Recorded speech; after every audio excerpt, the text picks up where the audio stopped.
All right, today we're going to talk about something that almost all of us have felt, but very few of us really understand.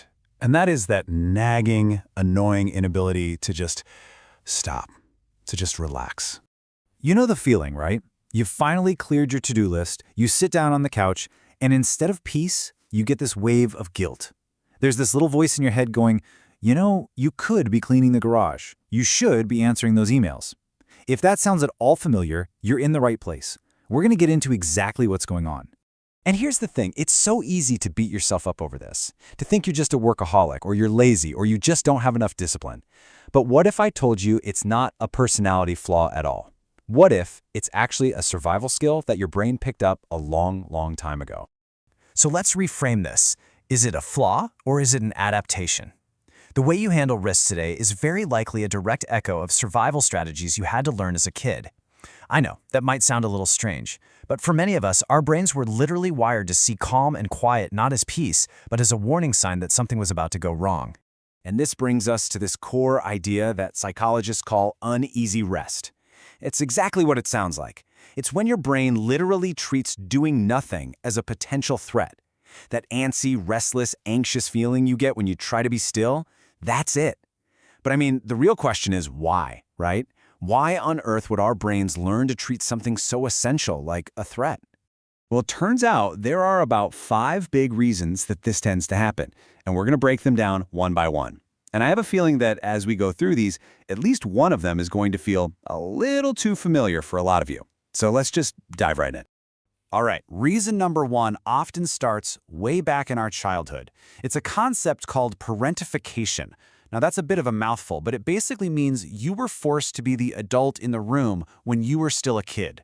Maybe you had to take care of your younger siblings, or maybe you even had to manage your own parents' emotions. And the impact of that is just profound, because it literally rewires your nervous system. If you grew up like this, your body learned that it had to be on high alert all the time. You learned that calm was just the quiet before the storm. So now, flash forward, you're an adult. And when you try to do nothing, it feels incredibly unsafe because your brain is literally still waiting for the next crisis it needs to solve. Reason number 2 is something called conditional self-worth. This one is for anybody who feels like they grew up having to earn love. You only got praise, you only got approval when you were being useful, getting good grades, being super helpful around the house, being the easy kid who never caused any trouble. Sound familiar? See, over time, that creates this really dangerous internal rule that goes something like this. I am only lovable when I provide value. So when you stop being productive, when you try to rest, your brain's logic tells you that you are losing your right to be loved. You stop asking, am I okay? And you start asking, am I being useful? That connection gets forged so deeply inside of us. Okay, our third reason often hits highly analytical people, the perfectionists out there. If your brain is like a supercomputer, then rest can feel like a total system failure. It's this incredibly powerful tool, but sometimes it just doesn't have an off switch. What happens is your brain is constantly running these simulations of everything you could be achieving. You can see that perfect version of your life or your project so clearly in your mind's eye. And so any moment you're not actively working toward it feels like a total waste of mental processing power. And just like that, sitting still becomes a source of anxiety, not relief. Now, for our 4th reason, we need to make a really important distinction here. Have you ever wondered why you can relax for an hour, maybe scrolling on your phone, and feel even more guilty and drained afterward? Well, it's often because we're not actually resting. We're just escaping. See, true rest is intentional. It's meant to reset your nervous system. Escape behavior, on the other hand, is just a numbing distraction. And your brain absolutely knows the difference, which is why you still feel terrible at the end of it. Our 5th and final reason is maybe the most protective one of them all. For anyone who's dealt with a lot of stress or trauma in their past, staying busy is a defense mechanism.